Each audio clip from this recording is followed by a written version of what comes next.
혹시 역사, 그냥 오래된 이야기들을 모아놓은 거라고 생각하시나요?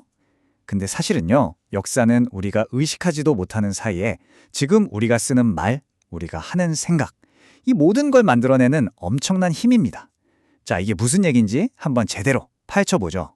자, 이 문장 보세요. 미국 독립선언서에 나오는 아주 유명한 구절이죠. 아마 다들 한 번쯤은 들어보셨을 거예요. 그런데 말이죠. 이 문장이 대체 어디서 왔고 이게 진짜 무슨 뜻인지 깊이 생각해 보신 적 있으세요? 아마 많지는 않을걸요? 이게 그냥 당연하다, 명백하다, 이런 단순한 뜻이 아니에요. 사실은 마치 수학에서 말하는 공리 있잖아요. 증명할 필요도 없는 근본적인 진리. 바로 그런 뜻을 담은 굉장히 전문적인 용어였던 거죠. 그 당시 이걸 읽었던 지식인들은 아, 하고 바로 알아차렸을 거예요. 이게 바로 계몽주의 시대의 과학적인 사고방식에서 나온 말이구나 하고 말이죠.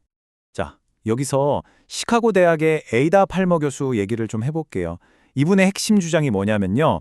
우리가 생각하는 지성사, 그러니까 아이디어의 역사라는 게 낡은 걸 버리고 새 걸로 확 바꾸는 그런 과정이 아니라는 거예요. 보통 우리가 역사를 생각하면 중세 시대 끝, 르네상스 시작 이런 식으로 딱딱 끊어진다고 생각하잖아요. 근데 실제로는 그게 아니라는 거죠. 훨씬 더 오래된 도구 상자 위에 새로운 연장을 하나씩 더 추가하는 거랑 비슷해요. 팔머 교수가 정말 재밌는 비유를 드는데요. 바로 기술의 역사예요. 여러분, 이메일이 나왔다고 해서 팩스가 완전히 사라졌나요? 아니죠. 심지어 은행 같은 데서는 아직도 공합관을 쓴다고 하더라고요. 생각의 역사도 똑같다는 거예요. 옛날 방식이 완전히 없어지는 게 아니라 새로운 방법들이 그 위에 차곡차곡 쌓이는 거죠. 좋아요. 그럼 이제부터 유럽 지성사를 바꾼 4개의 혁명을 쭉 한번 훑어보는 짧은 여행을 떠나볼까 합니다. 중요한 건 뭐냐? 이 4개를 따로따로 보는 게 아니라 어떻게 서로 연결돼서 하나의 큰 이야기를 만들어내는지 보는 거예요. 보시면 중세 스콜라 철학, 르네상스, 과학혁명, 그리고 계몽주의가 나오죠. 이 시대들은 서로 뚝 떨어진 게 아니에요. 전부 다 앞 시대의 어깨를 밟고 그 위에서 다음 시대를 열었던 거죠. 자, 중세부터 계몽주의까지 이 흐름이 어떻게 이어지는지 한번 따라가 봅시다. 자, 아까 말했던 그 지적 도구 상자 기억나시죠? 각 시대마다 새로운 도구가 하나씩 추가되는 거예요. 스콜라 철학 시대에는 논리라는 도구로 진리를 찾으려고 했어요. 그러다가 르네상스 시대가 되니까 여기에 고전 연구라는 도구를 더해서 정치적 안정을 찾으려고 했고요. 그 다음엔 과학혁명이 실험이라는 어마어마한 도구를 추가했죠. 그리고 마지막으로 계몽주의는 이 모든 걸 합쳐서 과학이라는 도구로 아예 사회 전체를 더 좋게 만들려고 했던 겁니다. 자, 이렇게 생각들이 차곡차곡 쌓여왔어요. 그럼 이 역사라는 개념 자체가 오늘날 우리 세상에서 대체 어떻게 쓰이고 있을까요? 이게 아주 강력한 무기가 되기도 하거든요. 에이다 팔머 교수의 말을 빌리자면 우리는 온갖 역사적 주장에 둘러싸여 살고 있어요. 기업 홍보부터 정치 구호, 심지어는 국가의 정체성까지 전부 역사를 끌어다 쓰죠. 그러니까 핵심은 이거예요. 역사가 이랬다라고 말하는 건 그냥 옛날 이야기를 하는 게 아니라는 거죠. 그러니까 이게 옳다, 이게 정당하다라고 주장하기 위한 아주 잘 설계된 소통 방식이라는 겁니다. 이게 바로 권력의 언어예요. 우리 주변에서 쉽게 찾아볼 수 있습니다. 예를 들어 왜 은행 건물은 꼭 고대 로마 신전처럼 지을까요? 안정감과 전통을 보여주려는 거죠. 선거 때마다 정치인들이 우리의 위대한 황금기를 되찾자고 외치는 것도 마찬가지고요. 회사가 신스 1920 이렇게 설립 연도를 강조하는 것도 다 신뢰를 주려는 거잖아요. 결국 이 모든 게 우리는 중요하고 근본 있고 정당하다고 말하는 전략인 셈이죠. 자, 그럼 이 역사라는 렌즈를 가지고 지금 우리가 살고 있는 시대를 한번 들여다볼까요?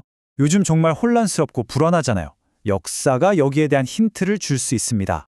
여러분, 혹시 이런 생각 안 해보셨어요? 왜 이렇게 인터넷 세상은 시끄럽고 막 극단적인 목소리들로 가득 차 있을까? 이 질문에 대한 답, 의외로 역사 속에 숨어 있습니다. 바로 얼리 어답터 효과라는 건데요.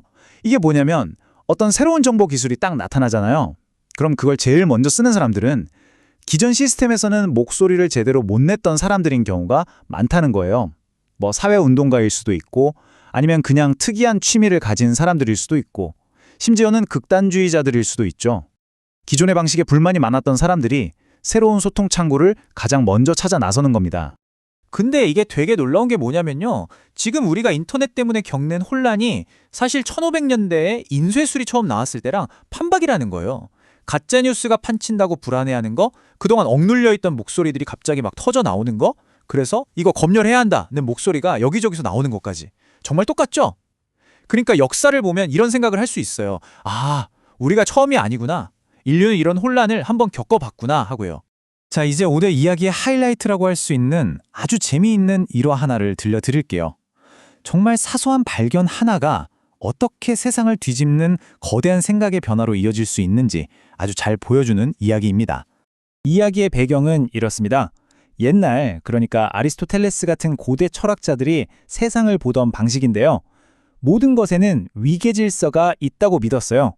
예를 들어 고기하고 태양처럼 중요한 과일은 저 높은 나무 위에서 열리고 반대로 좀 천하고 별 볼 일 없는 과일은 땅바닥에서 자란다. 이런 식이었죠. 그런데 바로 그때 유럽에 캔털루프라는 과일이 나타납니다. 이게 완전 사건이었어요. 딱 봐도 귀족들이나 먹을 것처럼 고급스럽게 생겼는데 글쎄 이게 천안 땅바닥 동굴에서 자라는 거예요. 기존의 모든 규칙을 와장창 깨버린 거죠. 이 작은 발견 하나가 엄청난 지적 도미노를 쓰러뜨리기 시작합니다. 생각해보세요. 고대 학자들이 식물에 대해서 틀렸네? 그럼 혹시 귀족은 고귀한 음식을 먹어야 한다는 생각도 틀린 거 아닐까? 어라? 그럼 혹시 애초에 사람이 태어날 때부터 귀족과 평민으로 나뉜다는 그 생각 자체가 그냥 우리가 만들어낸 이야기는 아닐까? 이렇게 의심이 꼬리에 꼬리를 무는 거죠. 이게 우리에게 정말 중요한 걸 알려줘요. 세상을 바꾸는 거대한 혁명이라는 게 사실은 이렇게 아주 작고 사소해 보이는 것에 왜 그렇지 하고 질문을 던지는 것에서 시작된다는 겁니다. 자, 그럼 마지막으로 여러분께 질문을 하나 던져볼게요.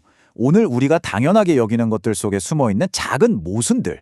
어쩌면 그게 내일의 거대한 변화를 이끌어낼지도 몰라요.